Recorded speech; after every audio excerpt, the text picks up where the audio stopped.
نحمده ونصلي على رسوله الكريم اما بعد. رسول الله صلی الله علیه وسلم د قربانی ډیر زیات فضیلت بیان کړی ده. سنن ابن ماجه کې حضرت زید بن ارقم رضی الله تعالی عنه دا روایت نقل کوي وی قال اصحاب رسول الله صلی الله علیه وسلم یا رسول الله ما هذه الاضاحی. صحابه کرام رضوان الله تعالی علیهم اجمعین د نبی کریم صلی الله علیه وسلم نه دا سوال وکړو چې دا قربانی تشایده د قربانی حیثیت څه ده. رسول الله صلی الله علیه وسلم مرته فرمایل سنت ابیکم ابراهیم علیه السلام، دا د تاسې والد محترم حضرت ابراهیم علیه السلام سنت طریقه ده. قالوا فما لنا فيها یا رسول الله. صحابه کرامو بیا سوال ځینې وکړو یا رسول الله مونږ ته به د دې قربانی په بدله کې څه ملاویږي، د دې قربانی په عوض کې به مونږ ته څه ملاویږي.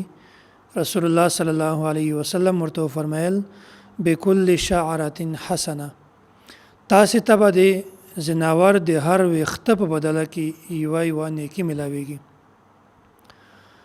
بیا صحابه کرام رضوان الله تعالی علیهم اجمعین دا سوال وکړو فالصوف یا رسول الله، هغه زناور چې کوم باندې ویښته دي د هغو په بدله کې خو مونږ ته یوه نیکي ملاویږي، خو هغه زناور چې په هغو باندې ویښته نشته، په هغو باندې وړی دي، مونږ ته به د هغې په بدله کې څه ملاویږي.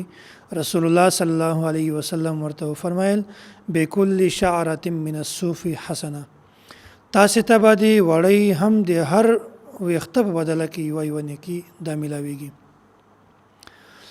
اصل خو دلته د هر ویښته په بدله کې یوه نیکي تذکره ده، خو قرآن کریم کې الله تعالی فرمایي من جاء بالحسنة فله عشر امثالها، چا چې یوه نیکي وکړله الله تعالی به د یوې نیکۍ بدله په 10 ګناه ورکوي. نو څومره زیات فضیلت د الله نبی مونږ تاسو ته د دې قربانۍ بیان کړی ده.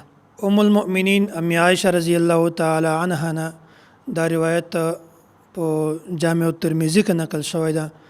او رسول الله صلی الله علیه وسلم فرمایي ما عمل آدمی من عمل یوم النحر احب الی الله من احراق الدم. د قربانۍ په ورځ باندې الله تعالی ته په ټولو نیکو اعمالو کې ډیر زیات خوښ او محبوب عمل چې کومه ده هغه په دې ورځ باندې د زناور قرباني کول دي. په دې ورځ باندې نور اعمال الله تعالی ته خوښ دي، خو د نورو اعمالو په نسبت باندې د زناور وینه بیول، زناور قرباني کول دا الله تعالی ته ډیر خوښ عمل ده. بیا فرمای انه لیاتی یوم القیامت بقرونها واشعارها واظلافها، وای د قیامت ورځ باندې به دا زناور د خپل خکرانو سره، خپل ویختو سره او خپل سو سره راځي. نو په دې ځای کې الله نبی مونږ ته دا خبره بیانوي، د دې اهمیت بیانوي. وای کله چې تاسو زناور قرباني وکړئ د هغې غوښه خپله وخورئ یا صدقه کړئ، په دې باندې الله تعالی تاسو ته اجر درکوي.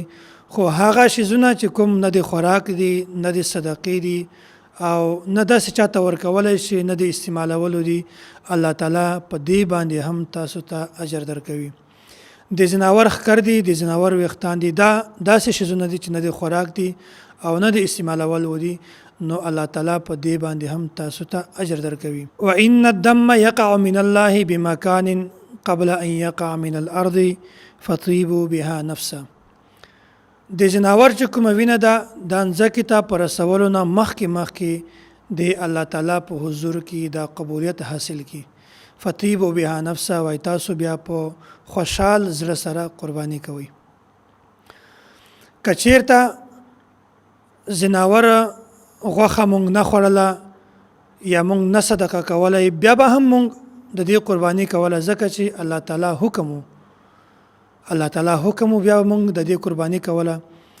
خو دې باوجود بیا هم مونږ زناور قرباني کو، که د دې غوښه مونږ ټوله وخورو بیا هم د دې اجر ده، که بعضې غوښه خپله وخورو بعضې صدقه کو بیا هم د دې اجر ده که ټوله صدقه کو بیا هم د دې اجر ده نو ګورئ د الله نبی څومره ډېر زیات فضیلت د دې بیان کړی ده